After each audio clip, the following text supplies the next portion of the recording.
हाँ जी, good morning, good afternoon and good evening to everyone watching this video as per your time zone. तो भाई 10th class, आज हम हमारा लाइफ प्रोसेसेस चैप्टर खत्म कर रहे हैं। ठीक है, आज हमारा लाइफ प्रोसेसेस का लास्ट लेक्चर है। जिसने अभी इससे पहले वाले 4 लेक्चर्स नहीं देखे हैं वो 10th क्लास की चैनल पर प्लेलिस्ट बनी हुई है। फिजिक्स की, केमिस्ट्री की, बायोलॉजी की प्रॉपर प्लेलिस्ट बनी हुई है। उन वीडियोस को जाकर बार बार देखो और अगर कोई डाउट आता है तो कमेंट करो। वीडियोस को हमेशा लाइक करना है, चैनल को सब्सक्राइब तो बिना कहे ही करना है, क्योंकि तुम्हें भी मेरी तरह गवर्नमेंट जॉब लगनी है कि नहीं लगनी है, मुझे तो ये बता दो। अगर लगनी है तो बेस्ट साइंस के लेक्चर्स तुम्हें यहाँ पर मिल रहे हैं, टिप्स एंड ट्रिक्स बता रही हूँ। 10th में तुम्हें बोर्ड में टॉप करवाने की टोटली जिम्मेदारी मेरी है। पूरे प्रॉपर की तैयारी होगी। पेपर की एमसीक्यू, असर्शन, रीजन की अगर प्रैक्टिस चाहिए तो मुझे नीचे कमेंट कर दो कि मैम प्रैक्टिस कराओ। मैं लाइव आकर डेली 10-10 क्वेश्चंस एमसीक्यू और असर्शन रीजन के करवा दूंगी। जो भी तुम्हें मुझसे चाहिए मुझे कमेंट करोगे तभी वो चीजें मिलेंगी। तो अभी हम बिना टाइम वेस्ट करे भाई इस वीडियो को स्टार्ट कर लेते हैं। ठीक है, तो हेडिंग डालिए, फटाक से हेडिंग डालिए भाई, टाइम नहीं है बिल्कुल भी। एक्सक्रीशन, हेडिंग डालिए एक्सक्रीशन, हेडिंग डालिए एक्सक्रीशन। ठीक है जी, एक्सक्रीशन क्या होता है? वेस्ट मटेरियल को बॉडी से बाहर निकालने वाली प्रोसेस को एक्सक्रीशन कहते हैं। ठीक है, जैसे हमें पता है यूनिसेलुलर ऑर्गेनिज्म है, जैसे अमीबा वगैरह है, वो तो डिफ्यूजन से ही बाहर निकाल देते हैं। कितनी बार ये बात कर ली हमने। अमीबा में सिंगल सेल होता है, वहीं से इंजेक्शन होती है, वहीं डाइजेशन होती है और वहीं से बाहर निकल जाता है। मल्टी सेलुलर ऑर्गेनिज्म होते हैं, उनमें हर चीज के लिए प्रॉपर सिस्टम के लिए उनका ट्रांसपोर्टेशन सिस्टम है, प्रॉपर ही उनका डाइजेशन सिस्टम है, प्रॉपर ही उनका रेस्पिरेटरी सिस्टम है और प्रॉपर ही उनका एक्सक्रीशन सिस्टम है। लेकिन यूनिसेलुलर में ऐसा कुछ भी नहीं होता है। तो मल्टी सेलुलर में होता है मैडम, तो मल्टी सेलुलर का पूरा सिस्टम। एक सेकंड भाई, कोई दिक्कत आ गई है क्या? एक्सक्रीशन हो गया, एक्सक्रीशन हो गया।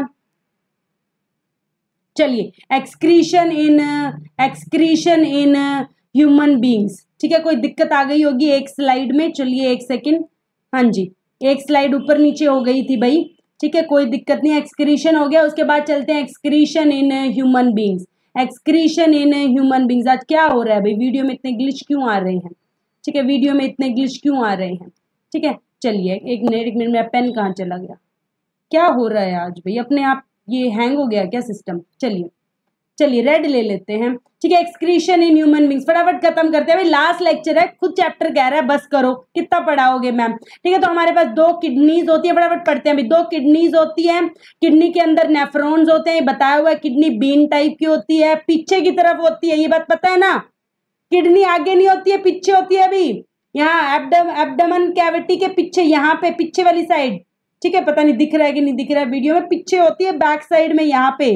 ठीक है, पीछे की साइड दिखाई हुई है ये। यहाँ पर नेफ्रॉन्स होते हैं, यूरेटर होते हैं 2 ऐसे, ये जो धागे ट्यूब्स बनाई हुई है ये यूरेटर, और एक ब्लैडर है जिसमें आके यूरिन स्टोर होता है। फिर जब हम बाथरूम जाते हैं तो यूरेथ्रा से बाहर निकलता है। पूछे जाते हैं भाई एक्सक्रीटरी सिस्टम के कंपोनेंट्स, यहाँ फोटो आ गई होगी, कोई बात नहीं। तो 2 किडनी होती है, 2 यूरेटर होते हैं, एक थैली यूरेनरी ब्लैडर होता है और यहाँ से निकलने वाला यूरेथ्रा होता है। Very important. उसके बाद पूरा फंक्शन बताओ कि यूरिन बनता कैसे है। पूरा किडनी के अंदर का सिस्टम, जो नेफ्रॉन है उनके बारे में पढ़ेंगे। तो किडनी के अंदर बहुत सारे फिल्टरिंग यूनिट्स नेफ्रॉन्स होते हैं। भाई नेफ्रॉन का डायग्राम भी तुम्हारे सिलेबस में आता है, structure and function of nephron. अच्छे से समझ लो, नेफ्रॉन जो है वो 2 चीजों से मिलकर बना है। नेफ्रॉन समझ लो, इंपॉर्टेंट है। एक तो हमारे पास होता है बोमन कैप्सूल और एक होता है ट्यूब्यूल। मतलब एक तो ऐसे कप शेप का है, मैं अच्छे से बना के दिखा रही हूँ, एक तो कप शेप का है और एक नीचे पूरी लंबी ट्यूब है। इन दोनों स्ट्रक्चर को क्या कहते हैं? नेफ्रॉन कहते हैं। नेफ्रॉन किसके अंदर होता है? किडनी के अंदर होता है। उसका काम क्या है? ब्लड को फिल्टर करना है और यूरिन बनाना है। इसके अंदर, इस कप शेप वाले के अंदर ब्लड वेसल्स होती हैं जिनको ग्लोमेरुलस कहते हैं। एक एक वर्ड पता होना चाहिए भाई, एमसीक्यू में और एक्सप्लेनेशन में आएगा। ग्लोमेरुलस ब्लड कैपिलरीज होती हैं जो गट्ठा बना के इस कप के अंदर हैं, और कप और ट्यूब मिलकर नेफ्रॉन बनाते हैं। कप शेप स्ट्रक्चर को बोमन कैप्सूल कहते हैं, कप्सूल कैप्सूल, और लॉन्ग ट्यूब है उसको ट्यूब्यूल कहते हैं। उसके बाद सबसे पहले यहाँ से रीनल आर्टरी, ये जो ग्लोमेरुलस है, यहाँ से ब्लड लाने का काम कौन करती है? रीनल आर्टरी है, जो ब्लड लेकर किडनी के पास, किडनी में ब्लड को फिल्टर कराने आती है, जिसमें यूरिया और यूरिक एसिड अगर हैं तो वो निकल जाते हैं और साफ ब्लड वापस। किडनी का काम क्या है? ब्लड को साफ करना। किडनी का काम क्या है? ब्लड को साफ करना। और साफ करते टाइम वो वेस्ट मटेरियल निकाल लेती है, जिसको यूरिन कहते हैं। हमारी बॉडी का जो सॉलिड वेस्ट है वो हमारा, हमने पढ़ा था, डाइजेस्टिव सिस्टम के बाद एनस से निकलता है, लेकिन यूरिन जो है वो यूरेथ्रा से निकलता है। अलग अलग सिस्टम है, इतना तो पता होगा। सुसुपोटी का तो पता होगा, इतना भी नहीं पता क्या 10th क्लास वाले? तो यूरिन जो है वो यूरेथ्रा से निकलता है, और जो सॉलिड वेस्ट है वो डाइजेस्टिव सिस्टम वाले में पढ़ा था, एनस से बाहर निकलता है, पता है ना। चलिए जी, तो ब्लड जो फिल्टर हो गया, ग्लोमेरुलस जो ये गट्ठा सा बना है, ये इसको फिल्टर करेगा बोमन कैप्सूल के अंदर, और फिर फिल्टर होके कहाँ चला जाएगा? नीचे ट्यूब्यूल में। चलिए, यहाँ फोटो आ गई होगी तो दोबारा अगले पेज पे समझा देती हूँ। यहाँ पे बोमन कैप्सूल है, इसके अंदर ग्लोमेरुलस है, रीनल आर्टरी लेकर आई ब्लड को, फिल्टर होके नीचे ट्यूब्यूल में चला गया। जब फिल्टर होके ट्यूब्यूल में गया तो ट्यूब्यूल के साथ कुछ ग्लूकोज, अमीनो एसिड्स और ये भी चले गए, जो कि हम बॉडी से बाहर भेजना नहीं चाहते। तो इस ट्यूब्यूल में रीएब्जॉर्प्शन होती है। पहला स्टेप क्या था? फिल्टरेशन। पहला स्टेप क्या था? फिल्टरेशन। वो कहाँ हुई? ग्लोमेरुलस में हुई, बोमन कैप्सूल में हुई। जो भी फिल्टर्ड चीज थी वो नीचे ट्यूब्यूल में चली गई, लेकिन ट्यूब्यूल में कुछ काम की चीज भी चली गई, इसलिए दूसरा स्टेप यहाँ पर रीएब्जॉर्प्शन। जो काम की चीजें उनको वापस से एब्जॉर्ब कर लेंगे, और तीसरे स्टेप में जो भी वेस्ट मटेरियल है उसको बाहर निकाल देंगे। अब कितना रीएब्जॉर्प्शन होना है वो किस पर डिपेंड करेगा?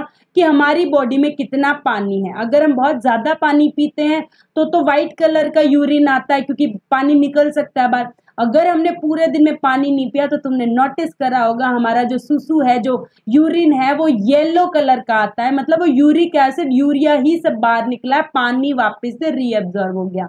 तो तुम्हारी बॉडी में कितना, ये क्वेश्चन आया हुआ है भाई 2 मार्क्स में, इंपॉर्टेंट है कि तुम्हारी बॉडी में रीएब्जॉर्प्शन जो वो किस पे डिपेंड करता है कि एक तो बॉडी में पानी कितना ज्यादा या कम है, और वेस्ट कैसा है, कितना वेस्ट हमें एक्सक्रीट आउट करना है।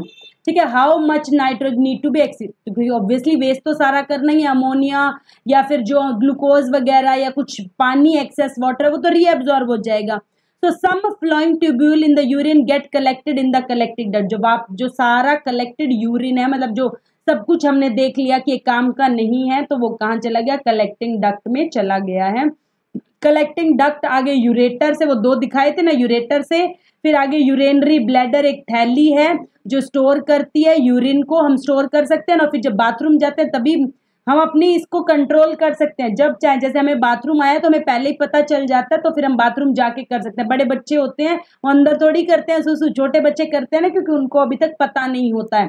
तो यूरेनरी ब्लैडर वो थैली है जो सुसु को कंट्रोल करती है, मतलब स्टोर करती है। और फिर यूरेथ्रा क्या है? ब्लैडर है, जो नर्वस सिस्टम है कंट्रोलर, वो बाहर निकाल देता है, मतलब हमारे कंट्रोल के अंदर है। हम जाएंगे तभी हम मतलब नर्वस सिस्टम के कंट्रोल में अंदर है। हमें जब आता है बाथरूम तो हमें पता लग जाता है, अर्ज हो जाती है हमें, और हम बाथरूम में जाकर उसको एक्सक्रीट आउट कर सकते हैं। उसके बाद ये वेरी इंपॉर्टेंट बात है, अभी डाटा है साइंस में, इसमें हंसने वाली कोई बात नहीं है कि मैडम तो कैसे यूरिन कर रही है। बायोलॉजी में तो करना पड़ेगा भाई, 5 नंबर का क्वेश्चन आना है, फिर क्या करोगे? पेपर में मत लिखना। नहीं मैडम ऐसी बात नहीं है, पढ़ा दो, हम बायो के स्टूडेंट्स हैं। 180 लीटर डेली तुम्हें यूरिन आना चाहिए वैसे तो, बट आता नहीं है बिकॉज ऑफ रीअब्जॉर्प्शन। पूछा जा सकता है रीअब्जॉर्प्शन के फायदे क्या है। अगर रीअब्जॉर्प्शन ना होता ना, सारा का सारा पानी, ग्लूकोज बाहर निकल जाता, सारा दिन वहीं बैठे रहते। 180 लीटर कितना होता है पता है ना? बाथरूम में बैठे रहते। तो 180 लीटर ट्यूब्यूल के अंदर आता है, लेकिन ट्यूब्यूल से वापस सारा का सारा रीअब्जॉर्ब हो जाता है, और ओनली 2 लीटर ही बॉडी से बाहर निकलता है। तो रीअब्जॉर्प्शन वेरी वेरी इंपॉर्टेंट है। अगर ट्यूब्यूल के अंदर से रीअब्जॉर्प्शन ना होता तो सारा दिन बाथरूम में ही बैठे रहते। अब समझ लो इसका डायग्राम, जो कि सवाल है structure and function of nephron. समझो यहाँ पे ये देखो बोमन कैप्सूल हो गया, ये पूरी ट्यूब्यूल हो गई, ठीक है जी, ये डक्ट हो गई, ये यूरेटर्स हो गए, और ये फिर यहाँ से सब हो गया। यहाँ पे देखो ये ग्लोमेरुलस हो गया, यहाँ से डर्टी ब्लड आया, गया गया गया, वापिस से reabsorb reabsorb reabsorb reabsorb reabsorb reabsorb reabsorb और फ्रेश ब्लड बाहर निकल गया। इस ट्यूब्यूल के अंदर अगर कुछ भी काम की चीज आई है, ग्लूकोज आया, कुछ आया, तो ये ब्लड कैपिलरीज वापिस से उसे रीअब्जॉर्ब कर लेती है। देखो इसके आसपास सांप की तरह लिपटी हुई है, ये वापिस से रीअब्जॉर्ब कर कर लेकर जाती है और ओनली 2 लीटर ही यूरिन बाहर निकलता है पूरे दिन में। 2 या 3 बार ही हम मतलब जितना पानी पीते हैं उसी के अकॉर्डिंग हम बाथरूम जाते हैं, थोड़ी हर 5 मिनट बाद बाथरूम जाते हैं, आधे 1 घंटे बाद पानी पीने के अकॉर्डिंग जाते हैं। ठीक है मैम, तो आ गया तुम्हारा एनसीईआरटी का सवाल और बोर्ड का पूछे जाने वाला 3 मार्क्स का सवाल कि स्ट्रक्चर एक्सप्लेन करो। स्ट्रक्चर के लिए तो ये डायग्राम कर लेना मेरा बच्चा, इजी बना के दिया, तुम्हारी एनसीईआरटी में मुश्किल है। और एक्सप्लेनेशन के लिए मैंने लिख के दे दिया है कि नेफ्रॉन में, किडनी में नेफ्रॉन्स होते हैं और बहुत सारे होते हैं भाई, मिलियंस ऑफ नेफ्रॉन्स होते हैं और नेफ्रॉन के अंदर ग्लोमेरुलस, बोमन कैप्सूल और ट्यूब्यूल होते हैं। अब ब्लड आता है, सबसे पहले ग्लोमेरुलस में फिल्टर होता है, फिर बोमन कैप्सूल के अंदर ही तो है वो, फिर हमारे पास ट्यूब्यूल में चला जाता है, ट्यूब्यूल्स में सेलेक्टेड रीएब्जॉर्प्शन होती है। अच्छा, इसी को लूप ऑफ हनल भी कहते हैं। कुछ टीचर्स जो है वो एक्स्ट्रा बता देंगे, फिर तुम कहोगे हमारी मैडम ने तो बताया नहीं। पूजा बिश्नोई मैडम कुछ नहीं छोड़ती। अगर कोई बायो का टीचर होता है, बायो का स्पेशलाइजेशन होती है, वो एक्स्ट्रा में +2 का बता देता है कि इस लूप को लूप ऑफ हनल कहते हैं। कोई एक्स्ट्रा बात नहीं है भाई, लूप ऑफ हनल अगर तुम्हारी मैडम ने कहा है तो कर लो, बाकी 10th क्लास में इसका यूज नहीं है। इसको पीसीटी कहते हैं, इसको डीसीटी कहते हैं। इधर वाली को डीसीटी मतलब दूर, पीसीटी मतलब पास। ऐसा क्या मैडम? नहीं, नाम तो इसका और है, वैसे मैं याद करा रही हूँ तुम्हें। ठीक है, तो लूप ऑफ हनल से होता हुआ जाता है तो वहां से रीअब्जॉर्प्शन हो जाता है। बस तुम्हें इतना याद रखना है कि ये जो ट्यूब्यूल है उससे रीअब्जॉर्प्शन हो जाता है।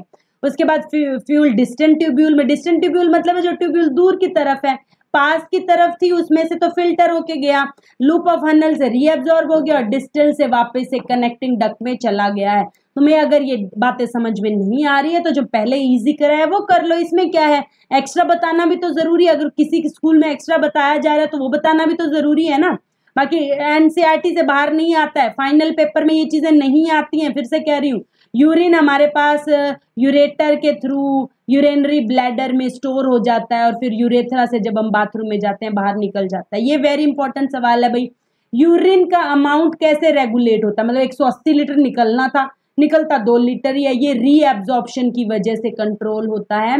एक्सेस हमारी बॉडी में कितना अमाउंट है पानी का उस पर डिपेंड करता है। अगर पानी की कमी है बॉडी में तो सारा का सारा रीएब्जॉर्ब हो जाएगा। पानी ज्यादा है तो 2 लीटर से ज्यादा भी 4-5 लीटर भी आ सकता है।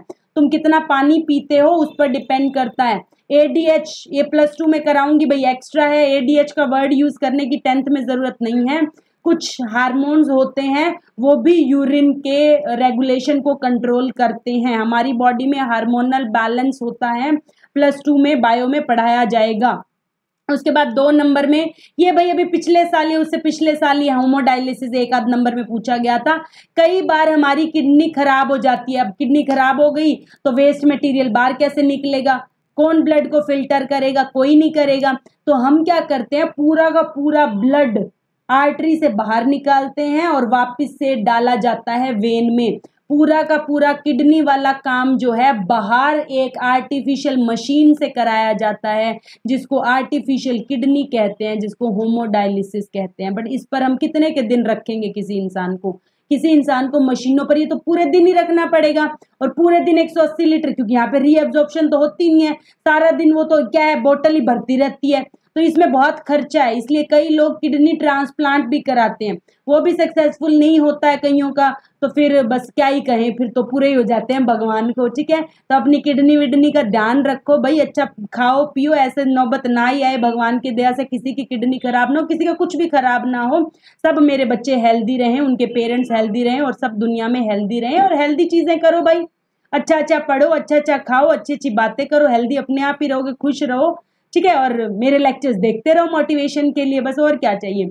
तो होमोडायलिसिस क्या होता है? यहाँ पे देखो मेरा बच्चा, आर्टरी से बाहर निकला और यहाँ पे वही एग्जैक्ट ये सवाल पूछा गया था कि इसके अंदर क्या होता है। तो इसके अंदर एग्जैक्ट वो डाले होते हैं जो हमारे ब्लड के अंदर होते हैं सॉल्यूशंस। इसीलिए वो बाहर निकाल लेता है वेस्ट मटेरियल को और ब्लड को साफ करके वापस से इसमें डाला जाता है। ये देखो लिखा हुआ है पूरा, हमारे पास जो सॉल्यूशन अंदर डाला जाता है वो प्रॉपरली ऐसा ही डाला जाता है और फिर उसके बाद वापस से उसको करके, इसमें होमोडायलिसिस में रिएक्शन नहीं होती है, इसलिए थोड़ा दिक्कत है इसमें, इसलिए लोग किडनी ट्रांसप्लांट की तरफ भी जाते हैं। अगर किसी की किडनी खराब हो जाए और उसको होमोडायलिसिस ना मिले तो उसकी डेथ भी हो सकती है, इसलिए उसको डायलिसिस मशीन पे रखना जरूरी है। किडनी के बगैर तो मर ही जाएंगे। ये भाई 2 नंबर में सवाल आएगा, प्लांट कैसे एक्सक्रीट करते हैं। अब प्लांट में हमने बताया था स्टोमेटा से डिफ्यूजन से एक्सक्रीट कर सकते हैं। ट्रांसपीरेशन, ज्यादा पानी हो गया तो ट्रांसपीरेशन से, ऑक्सीजन ज्यादा हो गई, कार्बन डाइऑक्साइड ज्यादा होगी तो स्टोमेटा से, या फिर और कुछ ज्यादा हो गया तो पत्ते झाड़ देगा, फ्रूट झाड़ देगा, या फिर कई बार तुमने देखा होगा रेजिन, कुछ एक जेली टाइप मटेरियल भी निकलता है कई पेड़ों से, तो वो निकाल के वेस्ट मटेरियल बाहर कर देगा, या फिर सॉइल के अंदर कुछ वेस्ट मटेरियल छोड़ देगा। तो ये पांचों पॉइंट पूछे जाते हैं 2 नंबर में। ये पांचों के पांचों ना याद रहे तो कोई 4 तो लिख ही देना, स्टोमेटा से, ट्रांसपीरेशन से, पत्ते झाड़ कर, सॉइल में, और रेजिन्स और गम डिस्चार्ज करके। अब चलते हैं भाई एनसीईआरटी क्वेश्चंस और फिर हमारा चैप्टर खत्म। बहुत बड़ा चैप्टर था भाई। किडनी क्या करती है, एक्सक्रीशन करती है। जाइलम क्या करता है, ट्रांसपोर्ट करता है वाटर को। ठीक है, आगे बढ़ो। ऑटोट्रैफिक न्यूट्रिशन क्या रिक्वायर करता है, सब कुछ चाहिए भाई, बताया था फर्स्ट लेक्चर में। कार्बन डाइऑक्साइड भी चाहिए, पानी भी चाहिए, सनलाइट भी चाहिए, क्लोरोफिल भी चाहिए। Pyruvate carbon dioxide water energy में कब टूटता है, माइटोकॉन्ड्रिया में टूटता है, बताया था। एक लैक्टिक एसिड में टूटता है मसल्स में, एक यीस्ट में टूटता है लेकिन वो इथेनॉल में टूटता है। तो कार्बन डाइऑक्साइड वाटर एनर्जी किस में बनती है, माइटोकॉन्ड्रिया में। पहला स्टेप कहाँ बनता है, ब्रेक डाउन ऑफ पायरुवेट। अगर यहाँ पे इस क्वेश्चन में ब्रेक डाउन ऑफ ग्लूकोज आ जाता तो आंसर साइटोप्लाज्म होता। वेरी इंपॉर्टेंट, ध्यान रखना, पहला स्टेप साइटोप्लाज्म में होता है लेकिन दूसरा स्टेप माइटोकॉन्ड्रिया में होता है, बच्चे कंफ्यूज ना हो। ये भाई एनसीईआरटी का सवाल है, वैसे तो पहले कराए हुए, एक बार और करा देते हैं। फैट कैसे होता है, फर्स्ट चैप्टर में हमने करा था, फर्स्ट लेक्चर में न्यूट्रिशन वाले में, फैट कैसे डिस्चार्ज मतलब वो टूटता है। लाइपेज तोड़ता है, पहले लार्ज ग्लोब्यूल्स है, स्मॉल ग्लोब्यूल्स में बाइल जूस तोड़ता है, सब लिखा हुआ है। लीवर और पैनक्रियाज करता है, बाइल जूस क्या करता है, उसको स्मॉल ग्लोब्यूल्स में तोड़ता है, फिर लाइपेज तोड़ता है, ये सब कराया हुआ है भाई, ऑफिशियल लिख के भी दे दिया। स्लाइवा क्या काम करता है, एक तो गीला करता है खाने को, एक हमारे पास एमिलेज, स्लाइवरी एमिलेज जो है वो ग्लूकोज में तोड़ता है, किसको, स्टार्च को ग्लूकोज में तोड़ता है। तो स्लाइवा के 2 फंक्शन है, एक तो वेट करना चीजों को और एक डाइजेस्टिव एंजाइम की हेल्प से उसको तोड़ना। ये वेरी इंपॉर्टेंट और आज का लास्ट सवाल, और इसके साथ ही हमारा ये बड़ा भारी चैप्टर खत्म हो जाएगा भाई। एल्वियोलाई जो होते हैं वो लंग्स में होते हैं, नेफ्रॉन्स आज ही पढ़े जो किडनी में होते हैं, इनमें क्या डिफरेंस है। अब देखो, एल्वियोलाइन जो थे बैलून लाइक स्ट्रक्चर थे, वो लंग्स में प्रेजेंट थे। नेफ्रॉन जो है ट्यूब लाइक स्ट्रक्चर है, देखा ना, ट्यूब लाइक स्ट्रक्चर है, ऐसे था, ट्यूब लाइक स्ट्रक्चर था, और वो बैलून टाइप थे, देखे थे ना। चलिए जी, इसमें एल्वियोलाई की वॉल जो होती है 1 थिक सेल होती है, मतलब एक सेल जितनी होती है, और नेफ्रॉन्स में ग्लोमेरुलस होता है, बोमन कैप्सूल और रॉन्ग, काफी लंबा ब्रांच है ये। फंक्शन बात करेंगे, O2 CO2 के एक्सचेंज कराती है, ये ब्लड को फिल्टर करती है, ब्लड से यूरिया वगैरह निकालती है, वेस्ट निकालती है, ये गैसियस एक्सचेंज करता है, ये फिल्टरिंग यूनिट है। तो ये तुम्हें प्रॉपर याद रखना है, ये एनसीईआरटी के क्वेश्चंस है। इसी के साथ हमारा ये चैप्टर खत्म होता। बहुत ही बड़ा चैप्टर था लेकिन फिर भी मैंने डिटेल में बिल्कुल एक एक क्वेश्चन, एनसीईआरटी क्वेश्चंस, एमसीक्यू सब कराए हैं। और भी अगर किसी चीज की असर्शन रीजन वगैरह की आपको प्रैक्टिस चाहिए तो आप मुझे कमेंट में लिख देना। साथ हम इस लेक्चर को खत्म करते हैं। Keep learning, keep growing, subscribe करते रहो चैनल को, लाइक शेयर एंड कमेंट करते रहो। Thank you so much.